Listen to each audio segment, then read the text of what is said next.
One of the most commonly expressed hopes for the next Mass Effect is the return of Commander Shepard. But it can be pretty tricky to explain how such a thing can even happen.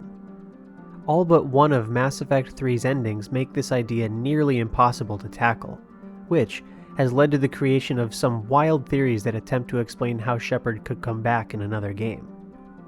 Two theories that I've seen frequently discussed are the creation of an AI Shepard and the existence of another Shepard clone. Whether a returning Shepard is an AI or a clone would inevitably raise the question of whether or not this is the real Commander Shepard. This is probably the biggest challenge when it comes to validating these theories, but it can be navigated, and the Citadel DLC gives us a clue. The DLC adheres to the memory theory of personal identity, which holds that the persistence of memories is what imparts a sense of self. We can see this in action. The clone isn't anything like the real Shepard, and we can reasonably infer that an AI program based on Shepard's personality would likely not be anything like the real thing either. This theory of identity is also explored in a lesser-known story in the Mass Effect universe, involving a race of virtual aliens that swapped consciousnesses with people to control their bodies. All this is to say, for an AI Shepard or another clone to feel like the real Shepard, Shepard's memories would need to be collected and transferred to a new body or computer program. Coincidentally, Mass Effect 3 introduces a piece of technology with the potential to do just that: the Echo Shard.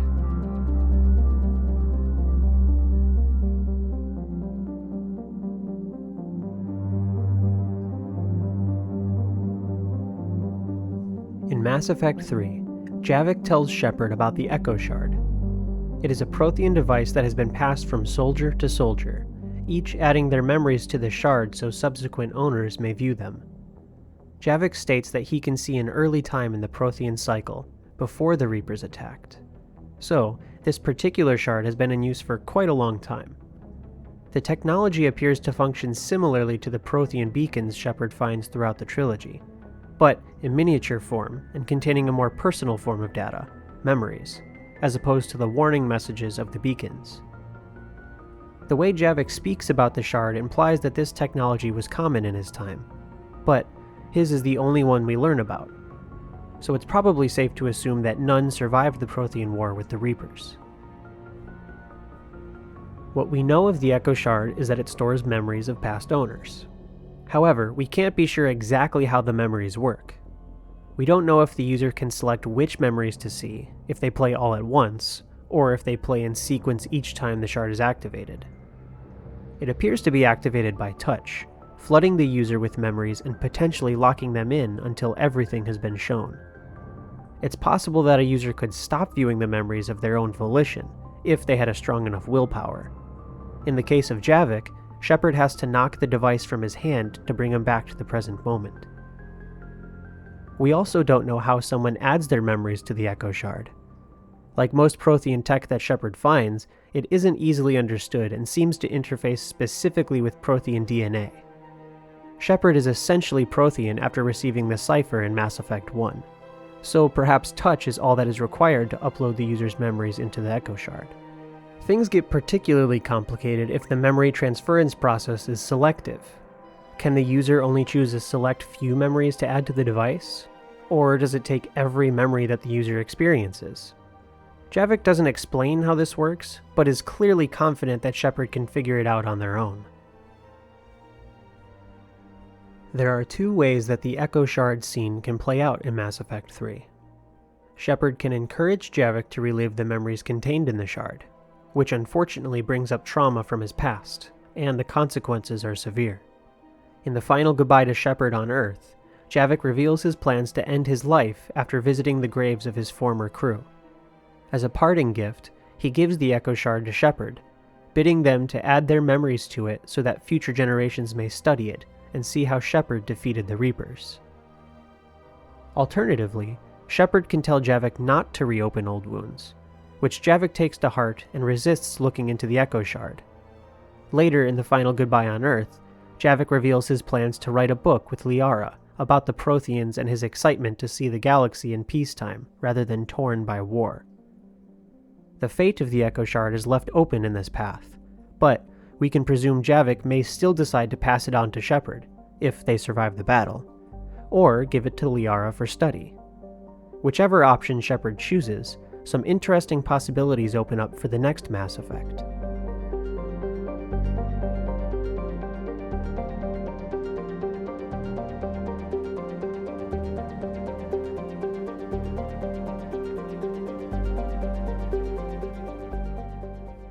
I always found the Echo Shard to be a fascinating piece of technology, and I think it would be just a little disappointing if we never saw it again. It really is much too early to say whether or not it will appear in the series again, but we can speculate on the possibilities for this artifact's return and what purpose it could serve. So, let's discuss a few ways it may be used in the next Mass Effect. Firstly, let's explore how the Echo Shard could be used to potentially bring back Commander Shepard. In Mass Effect 3's Citadel DLC, the Shepard clone mentions that they don't have the real Shepard's memories, that they had to learn how to be human with the help of neural implants. If we follow this logic through, we can say that memories make up a significant part of a person's identity. One way we know memories can be passed on is with the Echo Shard. We can speculate that one way to bring Shepard back in the next Mass Effect is to create a clone and then use the Echo Shard as a sort of neural implant hard drive that contains the original memories. Without opening up any Ship of Theseus-like can of worms, we can say that yes, theoretically, this can be a lore-friendly way to bring Shepard back, even from death. But something about playing as a cloned Shepard feels weird to me. Sure, it could work, but it all depends on the execution. Clones and identity would have to be a significant theme woven through the entire next game's story. Can BioWare make an entire game exploring that subject? Maybe. But do they really want to? I doubt it. I mean, they already did it once in the Citadel DLC, so it seems rather unlikely that the studio will go that route again. Let's shift gears and pose another question for speculation. Can the Echo Shard be used to give Shepard's memories to another body or an AI program? Doing so may require retrofitting Prothean technology, but this doesn't seem to be a problem since the races of the current cycle are pretty good at repurposing Prothean tech to suit the needs of a new generation. Let's assume that the memories in the Echo Shard can be extracted like data from a hard drive. Can we put them into a new vessel for Shepard to inhabit? Potentially. There's a set of reports from Cerberus Daily News that tells the story of a race of aliens that were able to transfer their consciousness into a new host body. We won't explore all the details here, but with this piece of lore, it's reasonable to assume that Shepard's extracted memories from the Echo Shard could be transferred to a new body. Will this actually happen? I have my doubts. Even though bringing Shepard back with the Echo Shard is plausible using established concepts and lore, I personally find the idea underwhelming and unlikely. I highly doubt BioWare would want to retread old ground. We've already seen a Shepard clone in the Citadel DLC. The same can be said with the resurrection or physical reconstruction of Shepard using something like the Lazarus Project. Creating a Shepard AI or implanting their consciousness into a new body could make sense, and using the Echo Shard seems like a plausible way to go about this, especially if the game takes place hundreds of years after Mass Effect 3. However, I personally wouldn't want this to be the case. Perhaps Shepard said it best. We have a saying. Let old ghosts rest. Then there is some wisdom in this cycle. If you can live by it. Beyond bringing Shepard back, the Echo Shard can still factor into the next Mass Effect in other interesting ways. Maybe it can be involved in a passing of the torch to a new N7. If Shepard truly is gone, perhaps Liara or Javik could pass the Shard onto a new protagonist, and it could be a way for them to interact with Shepard, and a way for fans to see and play as the commander again. Another idea is that the Echo Shard can be a save transfer tool of sorts. It can act as a way to relive or select the big choices from the trilogy, kind of like the Genesis comic at the beginning of Mass Effect 2. Or, it can play out similarly to the beginning of The Witcher 3, where the Nilfgaardian commander interrogates Geralt about the events of the previous game. If the next Mass Effect continues the story of the trilogy without having a save transfer option, players will need some way of deciding the choices Shepard made. Using the Echo Shard for this purpose could be an elegant solution. But what do you think? Will the Echo Shard play a role in future Mass Effect games? If so, how? Let me know what you think in the comments.